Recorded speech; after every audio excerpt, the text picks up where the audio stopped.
안녕하십니까. 요즘 전세 사기라고 키워드를 입력을 하면 전세 사기 당하시는 분들이 많고 보증금을 떼는 경우가 많은데 도대체 왜 이렇게 많은 일들이 생기는지 참 안타깝습니다. 그리고 최근에는 삼성 직원이 새 들어 살고 있는 집이 있었는데 500억 원을 먹튀한 사건이 있었죠. 이렇게 똑똑한 삼성 직원들도 보증금 전액을 떼는 그런 사태가 최근에 있었는데 어떤 분들이 물어봐요. 그 삼성 직원들 구제할 수 있는 대책이 있겠냐 이렇게 물어봤을 때 제가 뭐라고 답변했냐면 방법은 없다. 살면서 별일을 다 당하는데 좋은 경험했다고 생각할 수밖에 없다. 이런 말씀을 드리고 말았는데 그러니까 부동산에 관한 한 예방주사는 있어도 사후 구제책은 실질적으로 없다는 거죠. 그래서 오늘은 많은 분들이 관심을 갖고 있는 전세금 내지 임차 보증금을 절대로 떼이지 않는 방법에 대해서 설명을 드리고자 합니다. 평생 모은 재산 아니겠습니까? 그리고 전 재산인 전세 보증금을 떼이는 경우가 많죠. 근데 세상에 똑똑한 삼성 직원들도 이렇게 당하는데 최소한 중학교나 고등학교 과정 때부터 사회 시간에 가르쳐야 되는 분야 아니냐. 근데 이런 걸 알려주지는 않습니다. 사회에 나가서 전세금 떼이는 사회 경험을 하라 소린지 알려주진 않아요. 그리고 법률 전문가도 전세금 떼본 경험이 없어요. 그래서 유튜브 강좌 이런 것들을 제가 한두 편 들어봤는데 불완전한 지식을 전달하는 경우가 많더라. 그러면서 전세금 100% 해소하는 방법 이런 식으로 사후 구제책에 대해서 제목을 써놓고 유튜브로 올린 걸 봤는데 실무를 모르기 때문에 그런 것 같은데 완벽한 방법이 아닙니다. 그래서 실무상 전세금을 떼이지 않는 방법에 대해서 제가 설명을 드려볼게요. 일단은 전세 계약하기 전이다. 어떤 아파트를 전세를 얻고자 한다. 또는 보증금 얼마에 월세 얼마를 얻고자 한다. 또는 일반 주택을 전세 들어가고자 한다. 또는 빌라나 다세대 전세 들어가고자 한다 할 때 첫 번째로 시세를 알아야 됩니다. 이 집이 얼마짜리냐. 공인중개사가 시세를 알려준다 할 때도 정확한 건 아니기 때문에 스스로 시세를 분석해야 됩니다. 보통 아파트는 시세가 있다 할 때 낙찰가로 또 분석해야 되거든요. 이거는 시세 감정가의 80% 내지 95%. 지역에 따라 다르죠. 강남 일원이다 95% 정도 생각하고요. 좀 외곽 지역이다 그러면 시세 감정가의 80%로 생각을 하시면 돼요. 그러니까 시세 분석과 예상 낙찰가를 분석을 해봐야 돼요. 일반 주택이라면 지역에 따라 틀리겠지만 50에서 80% 정도가 낙찰가고 빌라도 지역에 따라 틀리겠지만 60에서 90% 정도 고려하면 되거든요. 어떻게 이거를 파악할 것이냐. 두 가지 사이트를 들어가 보면 돼요. 무료 경매 사이트가 있어요. 당의 목적물 또는 인근지 낙찰가를 알 수가 있거든요. 그래서 제가 사이트를 소개해드리면 이거는 네이버 부동산이거든요. 네이버 부동산에 경매를 로그인을 하면 경매 정보가 뜨죠. 내가 아파트 전세를 얻는다. 그럼 아파트에 클릭을 하고 그 다음에 지역 서울시 강동구 그러면 이렇게 경매 나온 물건들이 있거든요. 그 다음에 과거 사례까지도 알 수가 있어요. 특수물건, 법원, 진행물건인데 전체 보기로 해서 보면은 쭉 나오죠. 근데 내가 입주하고자 하는 아파트가 고덕 아이파크다. 그러면 고덕 아이파크에 낙찰 사례가 나오겠죠. 근데 이거는 특수물건이기 때문에 경매 분석의 지식이 필요한데 어쨌거나 고덕 아이파크에 입주를 한다. 쭉 내려보면 한 달에 3건 무료 열람이 가능하대요. 그럼 이렇게 보면 낙찰 사례 분석이 나오죠. 낙찰가율이 센이에요. 113%이 정도. 이제 감정가의 13% 정도 나오는 거죠.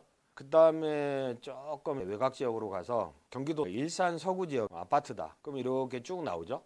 밑에 보면은 이렇게 열람하게 나오잖아요. 그러면 그 지역에 정보가 나오는데 낙찰 사례 분석이 나옵니다.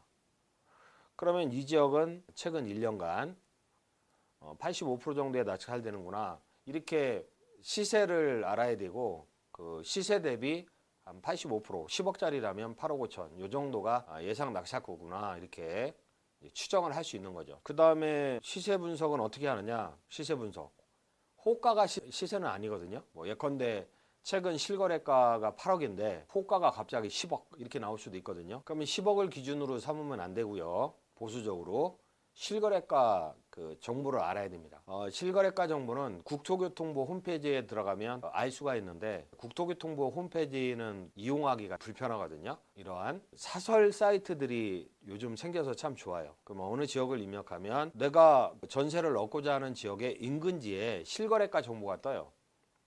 이렇게 단독주택이나 뭐 다세대 빌라까지도 이 인근 지역의 실거래가 정보가 뜨거든요.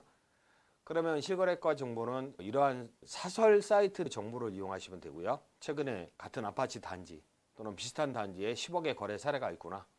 이 지역은 6개월 사이에 낙찰가가 80%, 85%다. 그러면 예상 낙찰가를 어느 정도 추정을 할 수 있겠죠.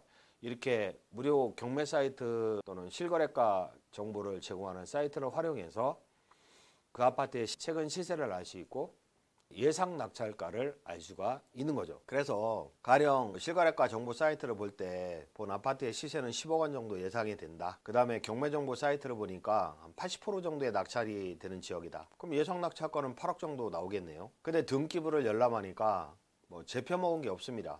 그러면 선순위 저당권 등이 없다는 거죠. 전세금은 뭐 8억 미만까지 가능하겠죠. 잡혀 먹은 게 하나도 없으니까 시세 10억인데 예상 낙찰가가 8억이라면 이렇게 전세금이 세잖아요.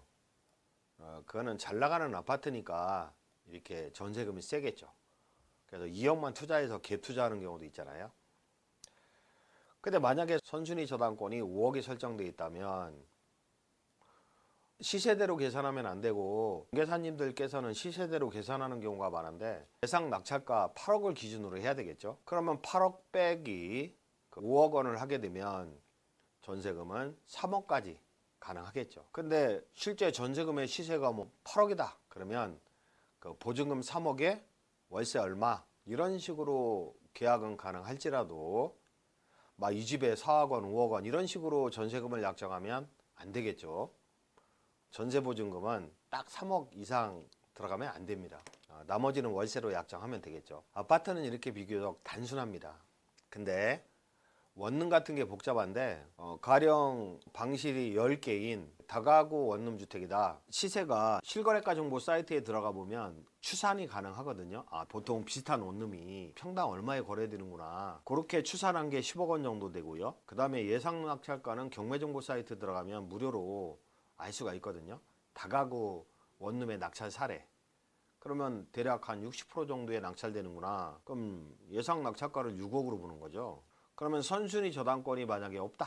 그래도 확인할 게 있어요. 전입세대 열람원을 확인해야 됩니다. 근데 이 전입세대 열람원은 일반인들은 발급 받을 수가 없어요. 그래서 집 주인이 발급을 받아 와야 되겠죠. 그래서 중개사를 통해서 집주인으로 하여금 전입세대 열람원을 발급 받아오게 해야 되겠죠.